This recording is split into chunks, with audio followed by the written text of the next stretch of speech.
Hello dears, welcome to വിട്ടോപ്പിയ prince and family. ദിലീപിൻ്റെ ഏറ്റവും പുതിയ ചിത്രം ബിൻഡോ സ്റ്റീഫൻ സംവിധാനം ചെയ്തിരിക്കുന്ന ചിത്രത്തിൻ്റെ എഴുത്ത് കൈകാര്യം ചെയ്തിരിക്കുന്നത് ഷാരിസ് മുഹമ്മദാണ്. ഈ ചിത്രം പ്രൊഡ്യൂസ് ചെയ്തിരിക്കുന്നത് ലിസ്റ്റിൻ സ്റ്റീഫനാണ്.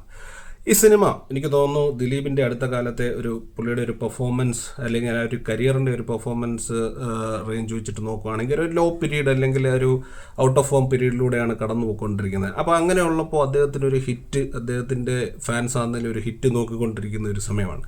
ഈ സിനിമ എനിക്ക് തോന്നുന്നത് നമ്മൾ പവി കെയർ ടേക്കർ എന്ന് പറയുന്ന സിനിമ കണ്ടപ്പോൾ ഞാൻ ഇവിടെ പറഞ്ഞിട്ടുണ്ടായിരുന്നു. അതായത് ഭയങ്കരമായിട്ട് പുള്ളിയുടെ തന്നെ പഴയകാല സിനിമകളെ മിമിക്ക് ചെയ്യാൻ ശ്രമിച്ച് ഓവറാക്ട് ചെയ്ത് ചളമാക്കുന്ന രീതിയിലുള്ള ഒരു പ്രതീതി തോന്നിയിട്ടുണ്ടായിരുന്നു ആ ഒരു സിനിമയിൽ. നല്ലൊരു കണ്ടുള്ള ഒരു സിനിമ, ഈ പറയുന്ന പോലെ അനാവശ്യമായിട്ടുള്ള ഒരു ഫോഴ്സ്ഡ് ആയിട്ടുള്ള ഒരു കോമഡിയൊക്കെ കൊണ്ടുവന്നിട്ട് പുള്ളിയുടെ തന്നെ പഴയകാല ആ ഒരു എക്സ്പ്രഷൻസും കാര്യങ്ങളും ആ ഒരു മിമിക്രി പോലെയുള്ള ഒരു പരിപാടിയൊക്കെ വന്നിട്ട് ആകെ ഒരു വല്ലാത്ത രീതിയിൽ പോയൊരു സിനിമയാണ്. അപ്പോൾ ഇതിനകത്തേക്ക് വരുമ്പോഴത്തേക്ക് പുള്ളി സത്യം പറഞ്ഞു കഴിഞ്ഞാൽ ദിലീപിന് ഒരു കൈൻഡ് ഓഫ് ഒരു ഓവർ പ്ലേ അല്ലെങ്കിൽ ഒരു മീറ്റർ ഇച്ചിരി കൂട്ടി ചെയ്യുന്ന രീതിയിലുള്ള കഥാപാത്രങ്ങളാണ് പൊതുവെ നമുക്കൊക്കെ ഇഷ്ടപ്പെട്ടിട്ടുള്ളതും. പുള്ളിയുടെ ആ ഒരു ലെവൽ ഓഫ് കോമഡി ഡെലിവറിങ് ഒക്കെ ആ ഒരു റേഞ്ചിൽ പോകുന്നതാണ്.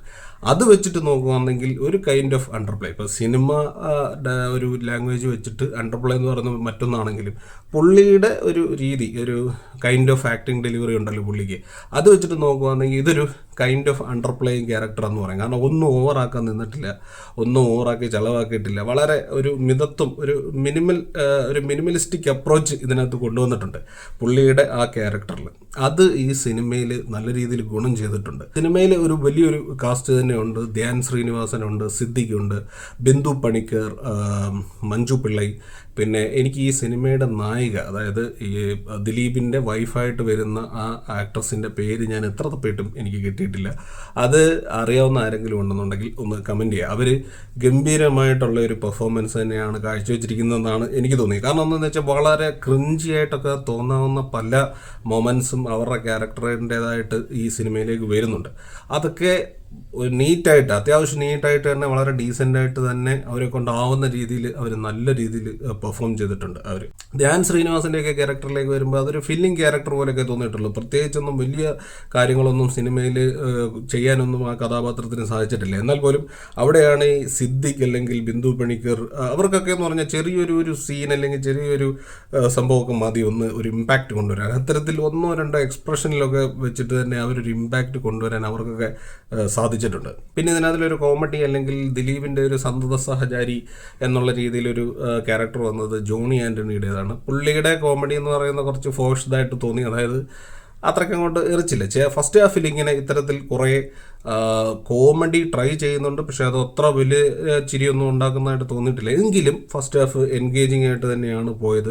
എനിക്ക് ഈ സിനിമയിൽ കുറച്ചുകൂടെ ഇതിലെ ചിരി ഉള്ള മൊമെൻറ്റ്സ് കൂടുതലുണ്ടെന്ന് തോന്നിയത് സെക്കൻഡ് ഹാഫിലേക്കാണ്. പ്ലസ് സിനിമയിൽ ഇപ്പോഴത്തെ ഒരു മോഡേൺ എറയിലെ സോഷ്യലി റെലവൻ്റ് ആയിട്ടുള്ള ഒരു വിഷയം, അതൊരു മെസ്സേജ് രീതിയിൽ പറയാനായിട്ട് ശ്രമിച്ചിട്ടുണ്ട്. അത് ഒരു സാധാരണ ഒരു കുടുംബത്തിലേക്ക് ഒരു വ്ളോഗർ വന്ന് കയറുകയും അവരുടെ ഈ പറയുന്ന ഒരു മെൻറ്റാലിറ്റി ഉണ്ടല്ലോ, അതായത് ഒരു വ്യൂസും ലൈക്സും കമൻസും അല്ലെങ്കിൽ സബ്സ്ക്രൈബേഴ്സിൻ്റെ എണ്ണം കൂട്ടുക എന്ന് പറഞ്ഞിട്ട് ചിലപ്പോൾ ജീവിതത്തിലെ ചില വാല്യൂസ് അല്ലെങ്കിൽ ആ ഒരു മൊറാലിറ്റിയൊക്കെ മറന്നുകൊണ്ട്, റിലേഷൻഷിപ്പിലെ ഒരു മോറൽസൊക്കെ മറന്നുകൊണ്ട് അതിന് പിന്നാലെ ഓടുമ്പോഴുള്ള കുറേ പ്രശ്നങ്ങൾ, അതൊക്കെയാണ് സിനിമ ചർച്ച ചെയ്യുന്നത്. പ്ലസ് മീഡിയ ഇപ്പോൾ ഒന്ന് പറഞ്ഞ് രണ്ടാമത്തേതിന് അവരുടേതായിട്ടുള്ള ഒരു ഇൻ്റർപ്രിട്ടേഷൻ, പലപ്പോഴും റോങ് ആയിട്ടുള്ള ഒരു ഇൻ്റർപ്രിട്ടേഷൻ ഉണ്ടാകുകയും അത് സമൂഹത്തിൽ എങ്ങനെയാണ് ആ ഒരു മെസ്സേജ് പോകുന്നതെന്നും ആ വാർത്തയുടെ അറ്റത്ത് നിൽക്കുന്ന മറ്റൊരാൾ, അതായത് അതിനെ വിരൽ ചൂണ്ടുന്ന ആ വാർത്ത ആരിലേക്കാണോ വിരൽ ചൂണ്ടുന്നത്, അത് ചിലപ്പോൾ പലപ്പോഴും നിരപരാധികൾ പോലും അതിൽ പെട്ടുപോവുകയും അവരുടെയൊക്കെ ജീവിതത്തിൽ ഉണ്ടാകുന്ന ട്രാജഡികളും അങ്ങനെയൊക്കെയുള്ള കുറേ സാധനങ്ങൾ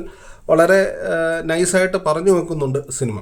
മൊത്തത്തിൽ നോക്കുകയാണെങ്കിൽ എനിക്ക് തോന്നുന്നു ഈ അവധിക്കാലത്ത് ഫാമിലിയായിട്ട് പോയി കാണാവുന്ന നല്ലൊരു ദിലീപ് ചിത്രം തന്നെയാണ്. ദിലീപ് ഒരു ടൊട്ടാലിറ്റിയിൽ നോക്കുമ്പോൾ ഇതൊരു എൻ്റർടൈനറാണ്. ചിലയിടത്തൊക്കെ ചെയ്ത തമാശകൾ അത്രയൊന്നും എറിക്കുന്നില്ലെങ്കിലും എൻഗേജിങ് ആയിട്ട് ത്രൂ ഔട്ട് പോകാൻ സാധിച്ച ഒരു സിനിമയാണ്. സെക്കൻഡ് ഹാഫിൽ കുറച്ചുകൂടെ എൻഗേജിങ് ആണ് സിനിമ. ഇതിൽ ഏറ്റവും വലിയൊരു ആശ്വാസം എന്ന് പറയുന്നത് ഇപ്പോൾ പവി കെയർ ടേക്കറിലൊക്കെ ഓവറാക്കി ചളമാക്കി എന്ന് നമുക്കൊക്കെ തോന്നിയൊരു ഫീലുണ്ടായിരുന്നു. അങ്ങനെ ഒരു ഓവറാക്കലോ അങ്ങനെയുള്ള ഒരു കാര്യങ്ങളോ ഒന്നും ദിലീപ് ഇതിൽ ചെയ്തിട്ടില്ല. അപ്പോൾ അദ്ദേഹത്തിനും ഒരുപക്ഷെ കാലത്തിൻ്റേതായിട്ടുള്ള ഒരു തിരിച്ചറിവും അത് ഏത് രീതിയിൽ ഇനിയുള്ള കഥാപാത്രങ്ങൾ അവതരിപ്പിക്കണമെന്നുള്ള ഒരു തിരിച്ചറിവും ഒക്കെ വന്ന പോലത്തെ ഒരു പെർഫോമൻസ് ആയിട്ടാണ് ഇത് തോന്നിയത്. എന്തായാലും എല്ലാവർക്കും തിയേറ്ററിൽ പോയി കാണാൻ പറ്റുന്ന രീതിയിലുള്ള ഒരു minimum guarantee one time watchable entertainer തന്നെയായിട്ടാണ് തോന്നുന്നത് പ്രിൻസ് ആൻഡ് ഫാമിലി.